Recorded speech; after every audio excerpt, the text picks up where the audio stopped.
Chilling tales for dark nights.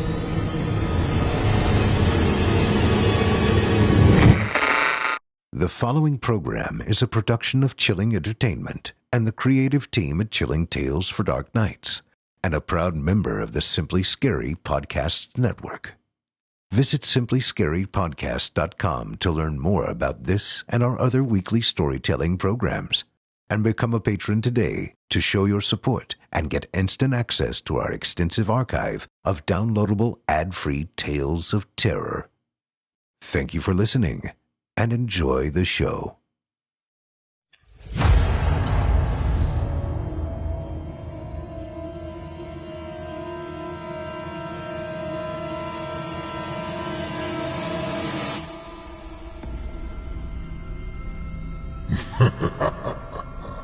Good evening.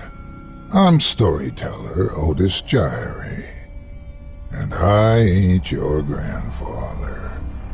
From where I'm from, we don't do bedtime stories. And if that's what you were expecting, you're in the wrong place. If it's terrifying tales you're after, well then, I've got just the thing. Get comfortable, settle in, turn off the lights, if you dare. Your night is about to get a whole lot darker. Who needs sleep anyway?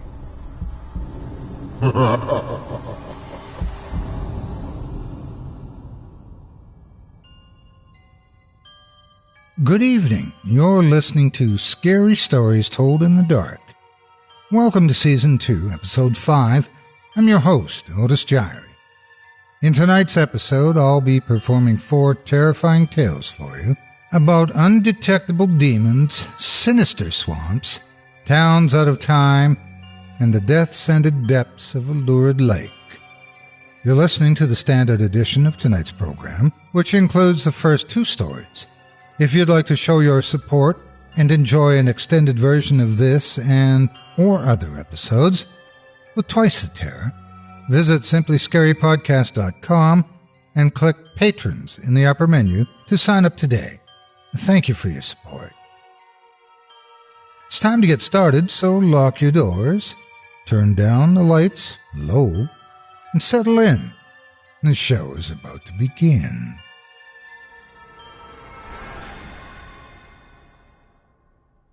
Our first story this evening is by author Andrea Gullino, entitled Something Happened in the Psychiatric Ward. I'm a medical student, and in the last 2 weeks, I've been attending the scheduled internship in psychiatry. I happen to be very interested in the subject, to the point of considering it as a career path after graduation, and as it happens, I've gotten into probably the best department I could have ended up in, or the worst, depending on your point of view. It is a sort of intensive care unit, but for psychiatric patients. They basically get the worst cases, patch them up as best as they can, and send them to an appropriate structure. Everything is locked up and strictly controlled, as we get a bit of everything, from those at high suicide risk to those suffering from bipolar disorder or schizophrenic people talking to God, who incidentally is always their father. The problems with these last ones come when this God tells them to beat up other patients, as obviously they are infidels.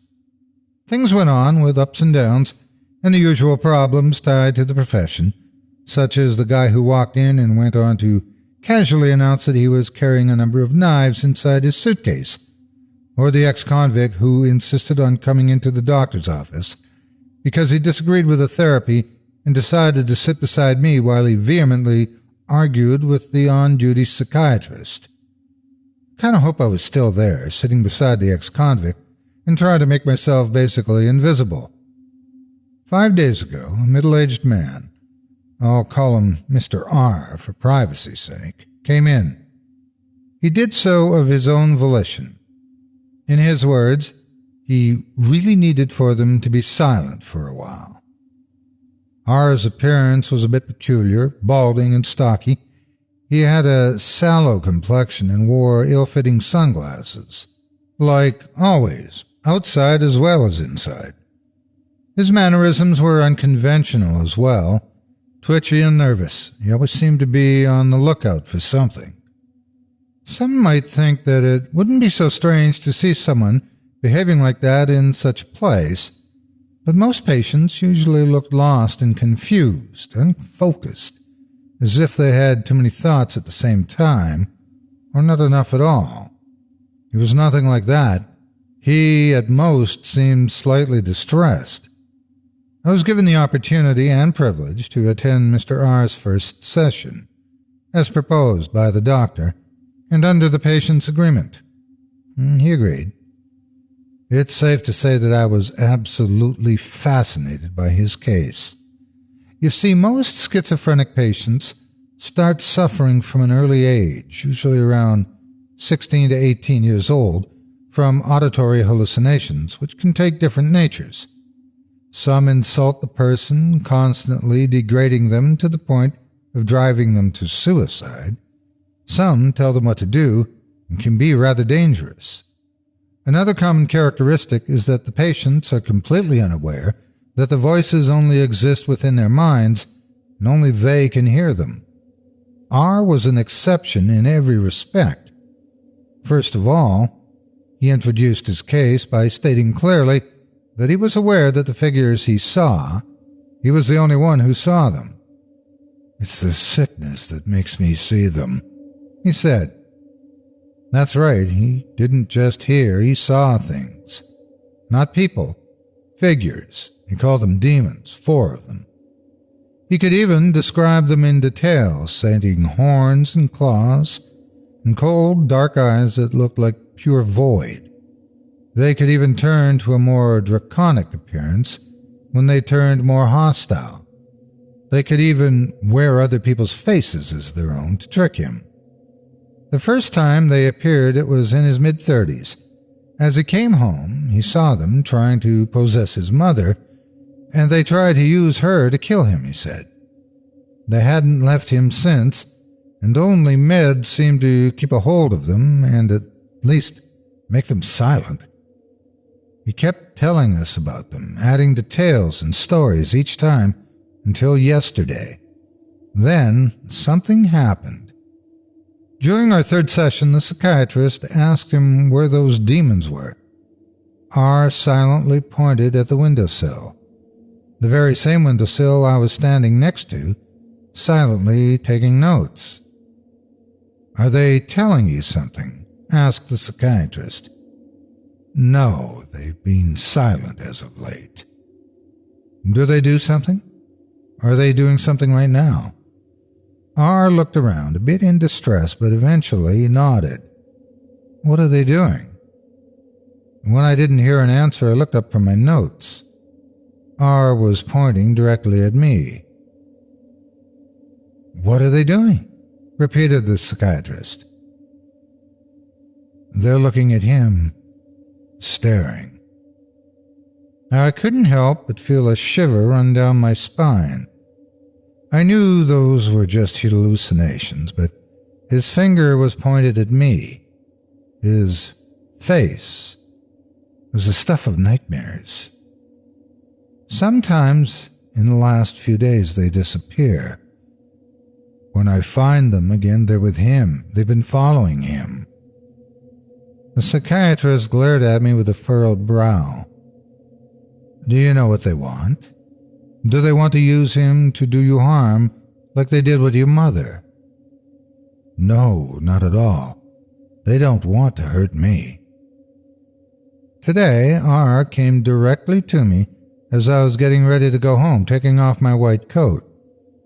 He took off his sunglasses and looked at me with those eyes, dark and endless, as if made of pure void.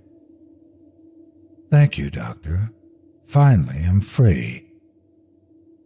I'm writing this sitting at my desk a mere half-hour later.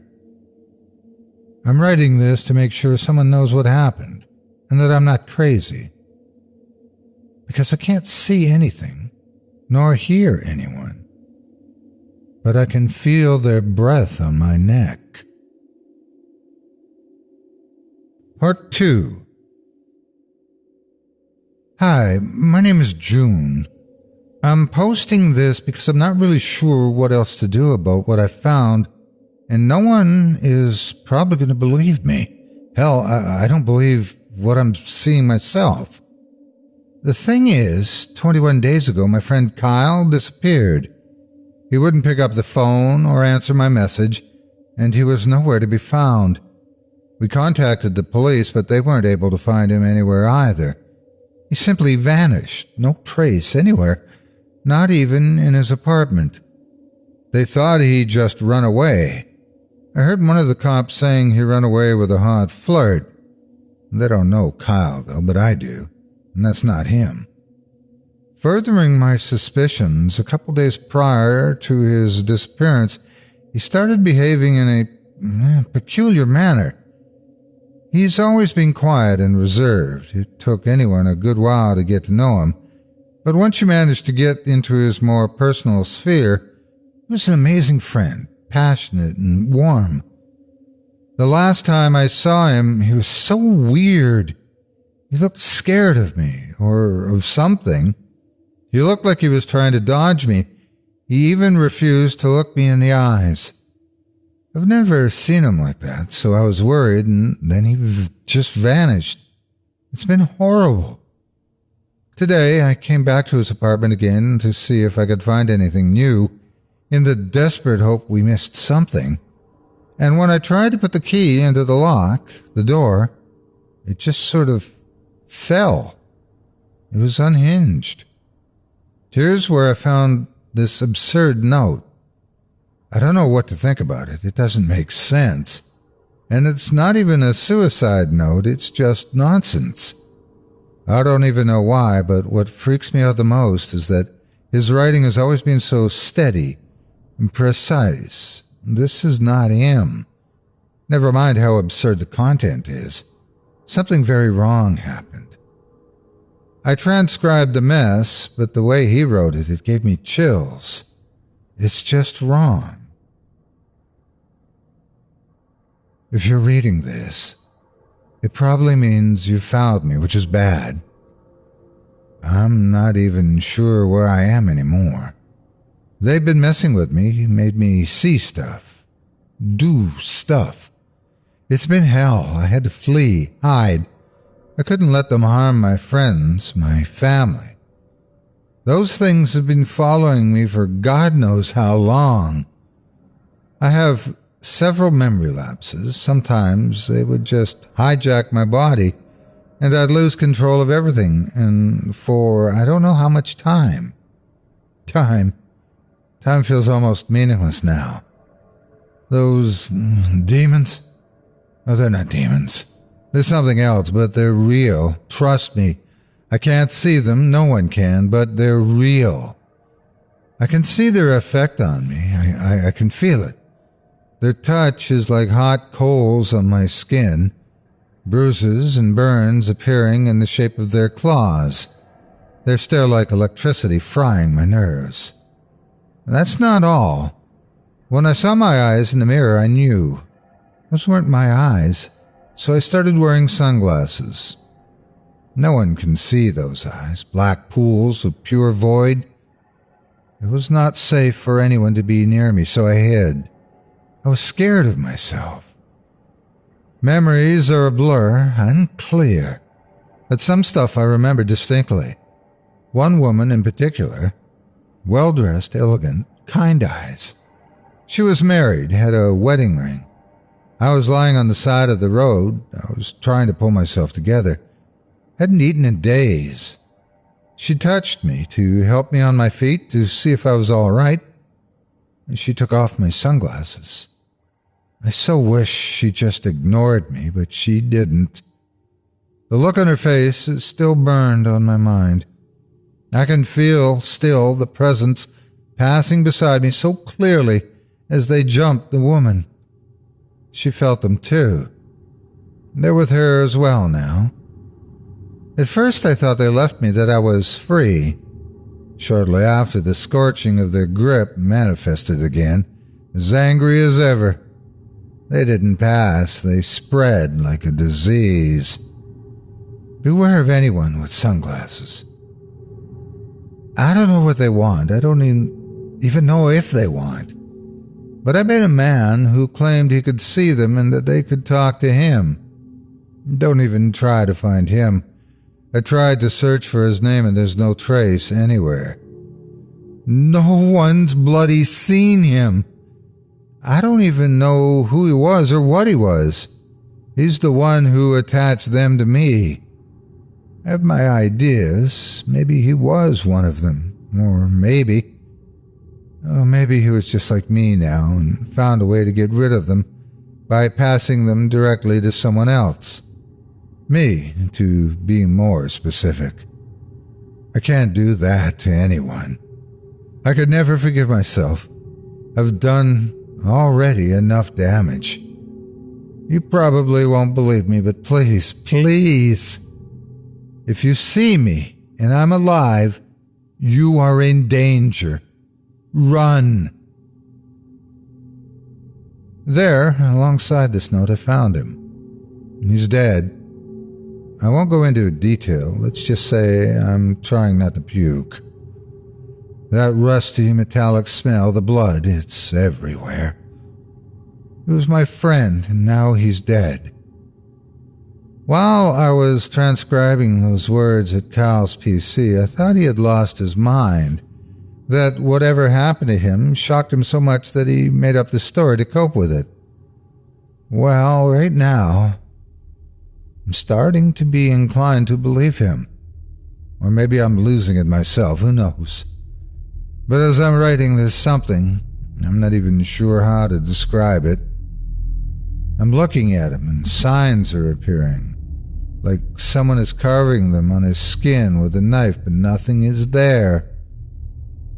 I'm not sure what's going on. Maybe I should heed his advice and run. Those are not signs, those are words. They say, "Still here. Please, help me."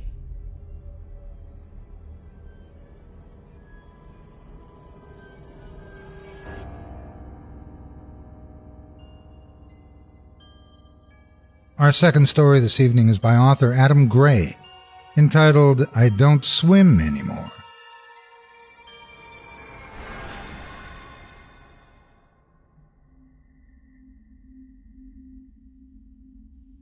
I grew up in Oregon, right on the cold, dismal edge of the Pacific Ocean. 15 minutes in any direction would take you to a beach, an open expanse of sand dunes, a national or state park, or one of about a dozen permanent lakes. For years, every summer, we'd go to a family friend's house to use their lakefront property and their dock. Looking back, it doesn't seem like much, but I can remember spending countless hours there, swimming, kayaking, paddleboarding, and snorkeling. When I was 12 years old, I refused to go again. I hated the lake. I hated that house. I had nightmares for years and never explained to anyone why it happened. I still don't like to talk about it. Whenever I do, I feel like I can smell that lake again. People don't realize, but lakes are dirty places. Animals defecate in and die in them. All kinds of plants rot on the surface. People dump their garbage. There's so much water that stays clear that people think it's clean. It's not. All the lakes I've been to have a certain smell, like they're not totally pure. This lake, my lake, slowly developed a smell like death.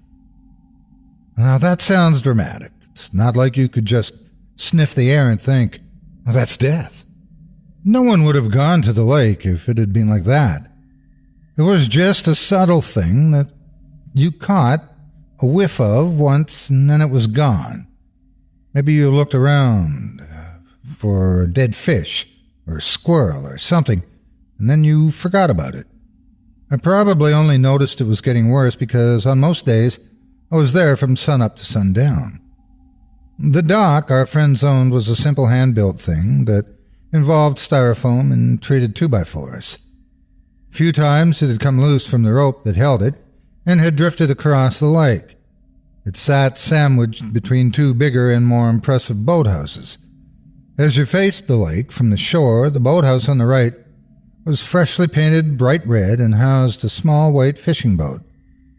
A simple pulley system allowed the boat to be lifted out of the water while it was stored in for the majority of the year when it wasn't being used. We never saw inside the boathouse on the left, and we also never saw anyone use it. It was made of plywood that had once been painted dark green, though years of weather had warped the edges of the wood, and it had shed about half its paint. That summer, when I was 12, it disappeared, and we all assumed that it had just been torn down so that it wouldn't be such an eyesore. That summer was the first one that I got really into snorkeling. I had explored the surface of the lake many times before in a boat, but that summer I got to see a whole other world hidden below the surface. My friends and I caught salamanders, built things out of cinder blocks on the sandy bottom, and found everything from fishing lures and golf balls to pieces of old boats and docks from the past. As you might have guessed, the lake was pretty small, but it was frightfully deep. Huge trees would fall into it on occasion, becoming waterlogged, and would turn vertically with only their roots or broken bases poking above the surface. A swimmer drowned there once, and even though they used scuba equipment to try and find the body, it was never recovered. At a depth of about 10 feet, the water was already as cold as it was in the winter. At about 15 feet, it was dark enough that a thick forest of weeds were able to grow on the bottom. Beyond was just cold and darkness. My friend and I devised a plan to use an upside-down plastic barrel full of air and a boat anchor to allow us to dive much further than we would while only holding our breaths from the surface. We'd go out to the dive spot using a surfboard, then, with the barrel covering our heads and masks, we clutched the anchor and jumped off, quickly sinking to the bottom of the lake. You basically dove blind since you had the bucket over your head. We could go far enough that the pressure would compress the air in the barrel to about half its original size. All we had to do in order to surface was release the anchor, and the barrel full of air would propel us quickly to the surface. Then we'd reel up the anchor with a rope and start again. This was fun for us to see how far we could go, and we got pretty good at it. The only bad times were when we would land in deep weeds, which instantly tangled around our legs and ankles. We never got seriously stuck, but it would freak you out when you were expecting to land with both feet on the sand and instead landed in the weeds. On a successful dive, you could see about 5 to 10 feet in any direction, and looking up you could see the outline of the sun and the long shadow of the surfboard. The last time I ever dove into the lake, the last time I ever swam in open water, was when I found the remains of the neighbor's boathouse. It was the first dive of the day, and we had paddled the surfboard straight out from the dock, a bit further than we normally did. It was about 10:30 a.m., and the water was still slightly cold from the night before. I put on my mask and snorkel, put the bucket over my head, and curled my legs around the anchor like normal. This day my friend had brought his father's underwater flashlight, so I readied that as well as the bucket above my head and took the plunge.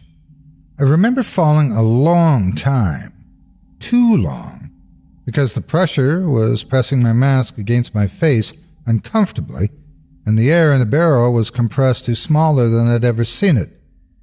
The rope holding the anchor pulled taut, and I almost lost my grip.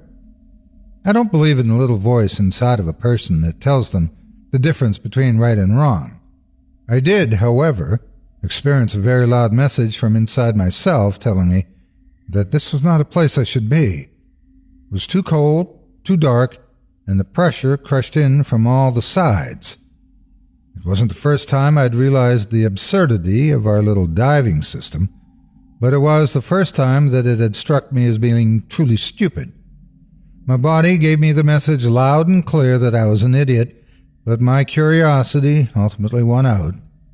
Just a quick peek. I lifted the barrel above my head and got my first sight of how deep I'd come. I was suspended on a rope between the gradient of gray-green above me to only blackness below.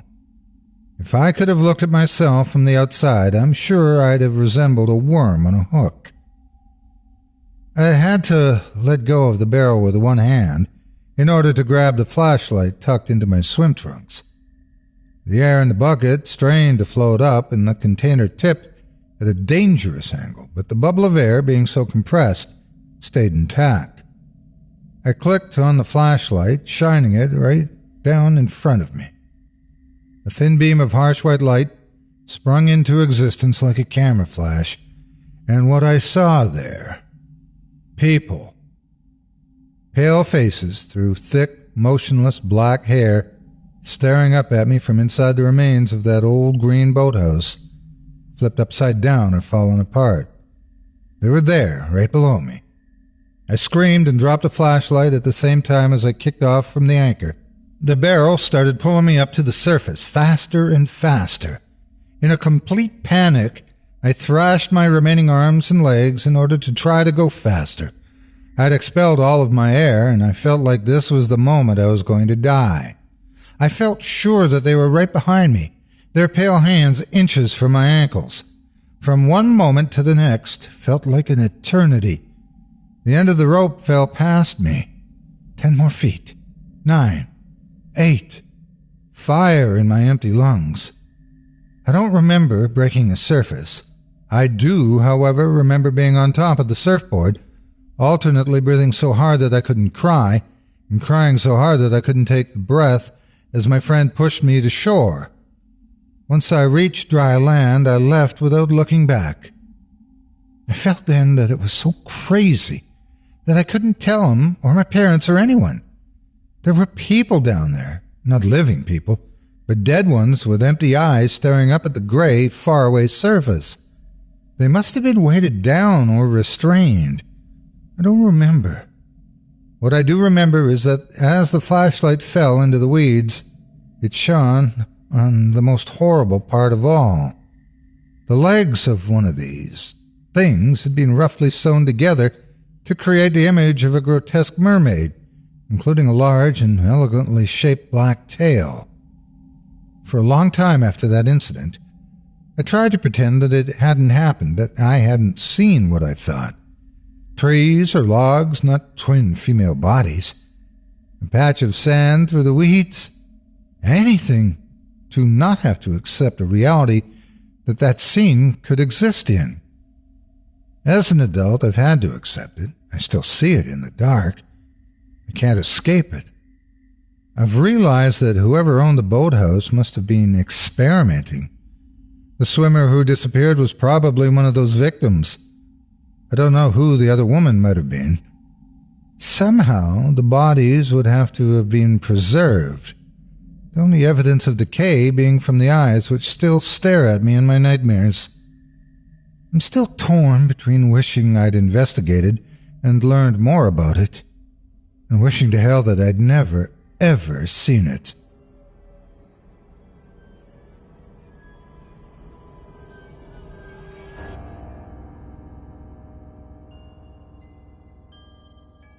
Thanks for joining me tonight for Scary Stories Told in the Dark. If you like what you heard and would like to hear a premium extended edition of tonight's episode, which includes 2 more terrifying tales, visit simplyscarypodcast.com today and click the Patrons link in the menu at the top of the screen. You'll find yourself on Chilling Tales for Dark Nights, where you can sign up for a season pass and get access to all 24 ad-free extended episodes from this season, or sign up as a patron for just $5 per month and get access to not just my show, but our network's audio archive of hundreds of previous releases, including premium versions of our other shows, such as the Simply Scary Podcast and Horror Hill.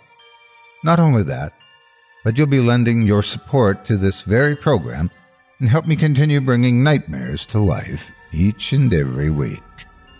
Thank you very much for your support.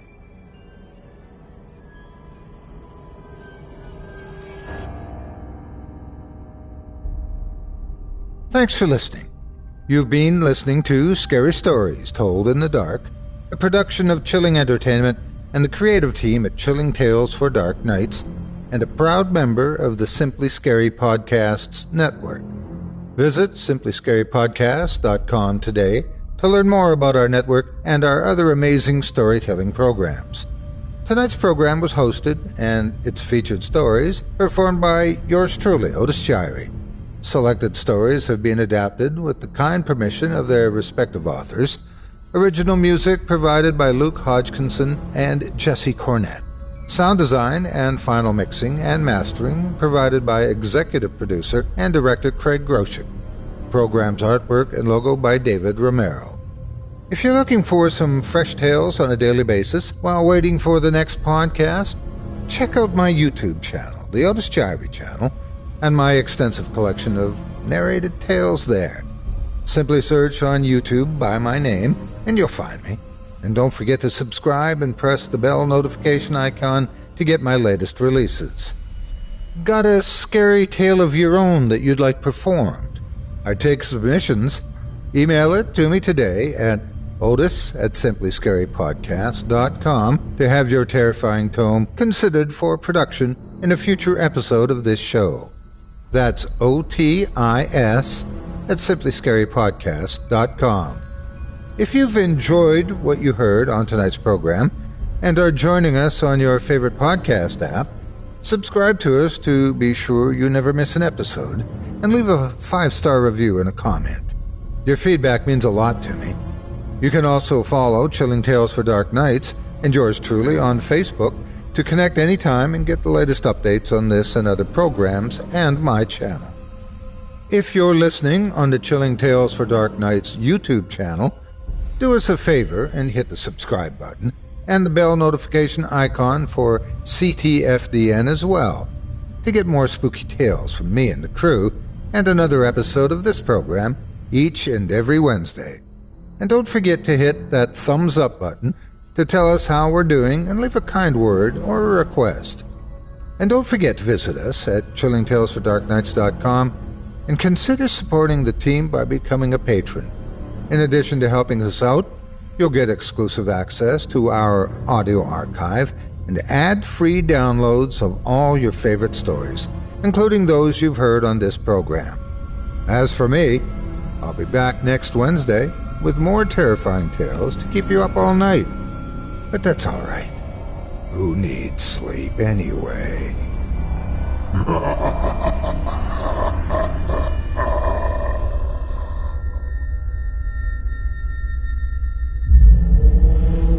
Chilling Tales for Dark Nights.